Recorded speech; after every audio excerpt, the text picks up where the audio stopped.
কনস্পিরেসির দায় শুধু যে আমি প্রতিবেশী রাষ্ট্রের উপর দিচ্ছি তা না, এটা আমাদের ভিতরে যে পলাতক স্বৈরাচার তার দোসররাও কিন্তু এখানে জায়গা করে নিয়েছে।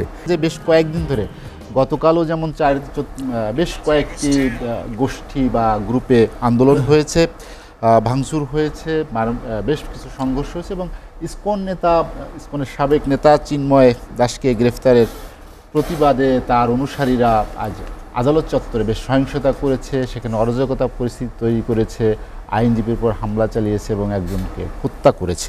আপনি কি মনে করেন যে এই যে সার্বিক যে অস্থিরতা তৈরির চেষ্টা, যেখানে সরকারের পক্ষ থেকে বলা হচ্ছে এখানে দেশি বিদেশি ইন্ধন রয়েছে, আপনার কি তাই মনে হয় যে একটা ইন্ধনের পরিপ্রেক্ষিতে এই অস্থিরতা তৈরি হচ্ছে? দেখুন,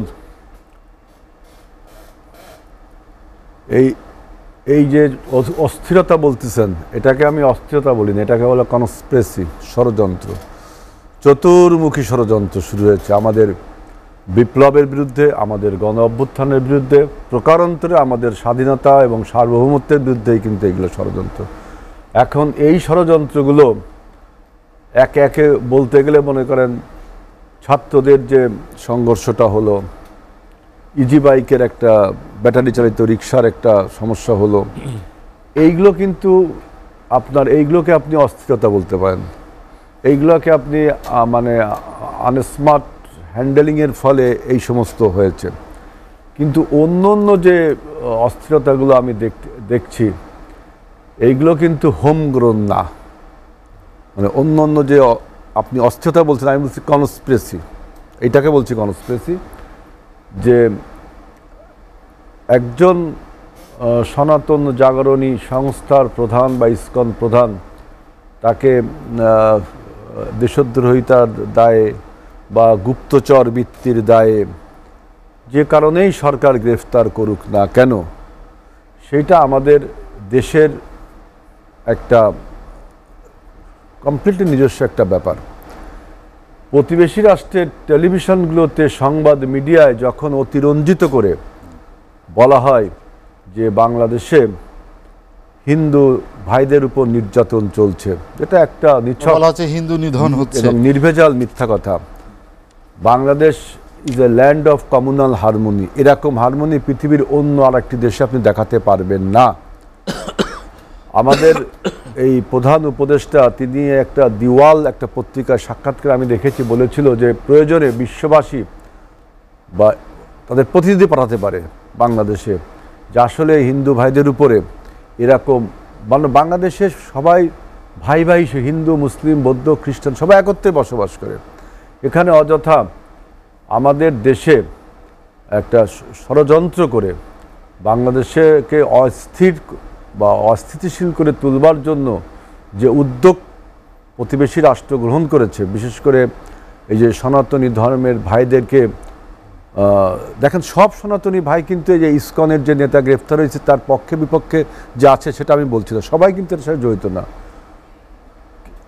এখন এই আপনার চিন্ময় দাস গুপ্তের যে ভক্ত অনুসারীরা, তারা আদালত প্রাঙ্গণে যে কাণ্ড কারখানা ঘটিয়েছে, তাদের নেতাকে গ্রেফতার করেছে, তারা বিক্ষোভ করতেই পারে, কিন্তু একজন সরকারি কৌশলীকে, আইনজীবীকে আদালতে কুপিয়ে মেরে ফেলা, এটা নিন্দা জানানোর ভাষা নেই এবং এর যথাযথ ব্যবস্থা নেওয়া উচিত। এখানে ধর্ম বর্ণ নির্বিশেষে এটার ব্যবস্থা নেওয়া উচিত, কারণ এটা রাষ্ট্রের বিরুদ্ধেই কিন্তু এই সহিংসতাটা হয়েছে। সুতরাং এই কনস্পিরেসির দায় শুধু যে আমি প্রতিবেশী রাষ্ট্রের উপর দিচ্ছি তা না, এটা আমাদের ভিতরে যে পলাতক স্বৈরাচার তার দোসররাও কিন্তু এখানে জায়গা করে নিয়েছে। এই দায় কিন্তু আবার বর্তমান তত্ত্বাবধায়ক সরকারকে নিতে হবে। যে আমরা যারা বিপ্লবের শক্তি, রাজনীতিক, আমরা দীর্ঘ 17 বছর এই ফ্যাসিবাদের বিরুদ্ধে যারা আন্দোলন করেছি সমস্ত জনগণ, এবং শেষ 34 দিনে ছাত্র ভাইদের যে সম্মিলিত বিক্ষোভ, ফলে যে অভ্যুত্থান হয়েছে, সেই অভ্যুত্থানে পলাতক শক্তিকে আবারও এই সরকারের বিভিন্ন অংশে, প্রশাসনে বলেন, ইভেন উপদেষ্টা পরিষদেও বিভিন্ন জায়গায় জায়গা দেওয়ার ফলে এবং এই পলাতক শক্তিকে বিচারের মুখোমুখি না করে পালিয়ে যাবার সুযোগ করে দেওয়া, এই সব কিছু কিন্তু এটা মিসহ্যান্ডেলিং, তার ফলে এই ষড়যন্ত্রগুলো জেঁকে বসেছে। এখন সরকার যে পদক্ষেপগুলো নিচ্ছে, এই পদক্ষেপকে আপনার অবশ্যই আপনার রাষ্ট্রদ্রোহিতার চোখেই দেখতে হবে। এটা কোনো রাজনৈতিক পদক্ষেপ না। এই যে আপনার যে পদক্ষেপগুলো এখন যে গ্রেফতার করা হলো, এগুলো তো রাজনৈতিকভাবেই দেখতে হবে। এটা কোনো ধর্ম বা বর্ণ বা কোনো জাতি বা গোষ্ঠীর প্রতি কোনো আঘাত না। একটু পেছনে যদি ফিরে যাই, যে বিগত 15 বা 16 বছরে আওয়ামী লীগের শাসনামলেও কিন্তু ৩,৫০০ হামলার ঘটনা ঘটেছে সনাতনী দিনের উপরে।